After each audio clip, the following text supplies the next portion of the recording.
স্বামী স্ত্রীর সম্পর্কটা এমন একটা জায়গা, পৃথিবীর অনেক ব্যবসায়িক লেনদেনে আপনি সব কিছু 50-50 করতে পারবেন। স্বামী স্ত্রীর সম্পর্কটাতে আপনি 50-50-তে কখনোই যাইতে পারবেন না। আমরা অনেক কিছু বলি, সোশ্যাল কনস্ট্রাক্টের কারণে আমাদের নারীদের এই রোল আছে। জিনিসটা সবসময় সোশ্যাল কনস্ট্রাক্টের জন্য না। একটা নারী, একটা ছোট মেয়ে শিশু, একটা ছেলে শিশু, দুটাও যদি প্রিম্যাচিওরলি জন্ম নেয়, একটা মেয়ে শিশুটার বেঁচে থাকার চান্স অনেক বেশি। এটা সায়েন্টিফিক্যালি প্রুভেন। একটা যে কোনো এনভায়রনমেন্টে, যে কোনো জায়গায় গিয়ে অ্যাডজাস্ট করার ক্ষমতা একজন নারীর বেশি।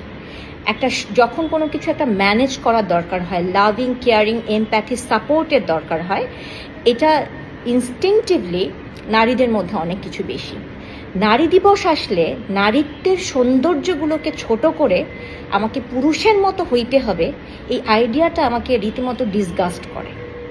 এবং একটা ছোট্ট হিপোক্রেসির জায়গা হলো, আজকে আপনারা ডেফিনেটলি, আমি কোনো পক্ষ নিয়ে কথা বলছি না, দেখেন ঘর সামলানো, ব্যবসা সামলানো নিয়ে কত আমাদের আলোচনা, এবং আমরা এটার কাউন্টার হিসেবে যেটা বলার চেষ্টা করি, এত কিছু সামলানোর ঠেকা আমার পড়ে নাই, আমি কিছুই সামলাইতে চাই না। কিন্তু সেই আপনারাই এই প্রতিবাদটা করেন না যখন নারীর এম্পাওয়ারমেন্টের মানে, যখন রংপুরের কোনো একটা গ্রামে 15টা বাচ্চা মেয়ে সাইকেল চালিয়ে যাচ্ছে, যেটাতে কোনো দোষের কিছু নাই, কিন্তু আপনারা এটাকে এম্পাওয়ারমেন্ট বলেন।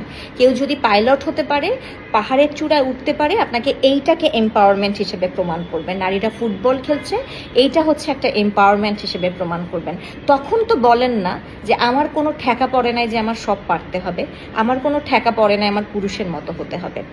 দেখেন, পুরুষ জাতিটাকে খুব জেনারেল ওয়েতে আমরা একটা নোংরা জায়গায় নিয়ে দাঁড় করিয়েছি, অ্যাজ ইফ যে আপনাকে দেখলে ছোক ছোক করা এবং আপনাকে পিটানো এবং আপনার ছাড়া তার জীবনে কোনো কাজ নাই।